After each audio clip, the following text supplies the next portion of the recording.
চাপাইয়ের প্রত্যেকটা ভাইদেরকে বলবো, আগামীতে কিন্তু আজহারী সাহেব চাপাই নবাবগঞ্জে আসছেন ইনশাআল্লাহ।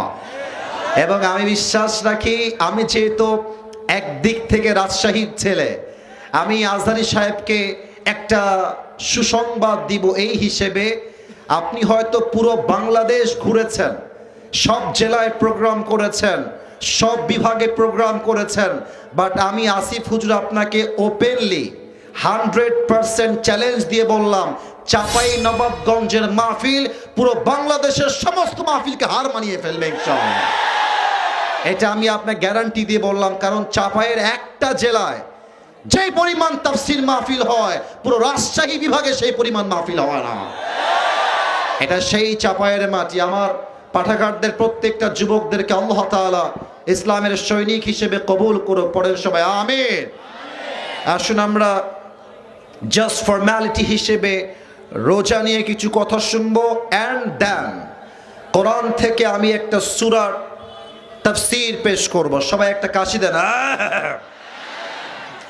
চাপাই নবাবগঞ্জের ভাইয়ারা, আপনাদের যে সাউন্ড আমি দেখেছি এই মাহফিলে, আমার মনে হয় আমার সামনে কেউ কাপুরুষের বাচ্চা নয়, সব বীর পুরুষের বাচ্চাগুলো আমার সামনে বসে আছে। কালায়ের রুটি খাই তো আমাদের গায়ে একটু জোর বেশি, ঠিক কিনা বলেন? তাকবীর দেন একবার, নারায়ে তাকবীর।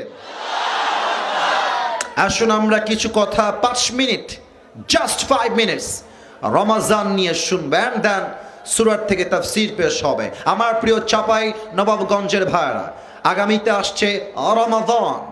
আমি একটা প্রশ্ন করতে চাই সবাইকে, এবং উত্তর চাই বাঘের কণ্ঠে। আমাদের রোজা কবুল হয়ে যাক আল্লাহর কাছে, এটা আমরা সবাই চাই কি চাই না?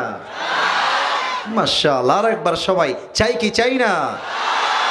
আল্লাহর হাবিব সাল্লাল্লাহু আলাইহি ওয়াসাল্লাম বলেছেন, সবার রোজা কবুল হয়ে যাবে, বাট এমন কিছু মানুষ আছে তারা রোজা রাখবে, বাট তাদের রোজা আল্লাহ তাআলার কাছে কবুল হবে না। এই ব্যাপারে আমি কথা বলবো, অ্যান্ড দেন তাফসীর হবে। হাদিসে আসছে 5 ধরনের ব্যক্তি আছে এমন, যারা রোজা রাখে but there is no meaning of their fasting. তাদের রোজার কোনো সওয়াব হয় না, তাদের রোজার কোনো জাযা লেখা হয় না। 5 ধরনের ব্যক্তি। আমরা চেষ্টা করব এই 5টা বদগুণকে এড়িয়ে চলার জন্য, যাতে করে আমাদের রোজা কবুল করে। এক সত্তা আওয়াজ দিয়ে বলেন সবাই, তিনি কে? নাম্বার 1, রোজা রেখে যেই ব্যক্তি তার জবানের হেফাজত করবে না, তার রোজার কোনো দাম আল্লাহর কাছে থাকবে না।